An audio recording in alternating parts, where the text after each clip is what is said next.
સુરતના પૂણા વિસ્તારમાં નીચાણવાળા વિસ્તારમાં વરસાદી પાણી ઘૂસી જાય છે, જેથી અનેક રજૂઆતો છતાં નિરાકરણ ન આવતા પાલિકાના વિપક્ષના નેતા પાયલ સાકરિયા સહિતના કોર્પોરેટર પૂણા ગામ તળાવ નજીક પાણીમાં બેસીને વિરોધ પ્રદર્શન કરી રહ્યા હતા. જ્યાં સુધી પાણીનો નિકાલ નહીં થાય ત્યાં સુધી લોકો ધરણા પર બેસવાનો નિર્ધાર વ્યક્ત કર્યો હતો. સવારથી બાળકો પણ ભૂખ્યા છે. ઘરમાં પાણી ઘૂસી ગયું હોવાથી જમવાનું બન્યું નથી, તેમ સ્થાનિકોએ કહ્યું હતું. લોકોને હેરાનગતિનો સામનો કરવો પડી રહ્યો છે. તેમ છતાં સુરત મહાનગરપાલિકાના અધિકારીઓ હજુ સુધી વિઝિટ કરવા પહોંચ્યા નથી.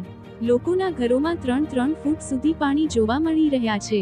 તેનો વિરોધ કરી રહેલા વિપક્ષી નેતા સહિતના તમામને બપોર બાદ ટીંગાટોળી કરીને અટકાયત કરવામાં આવી હતી. JJC news editor Jagdish Shah, bureau report Surat.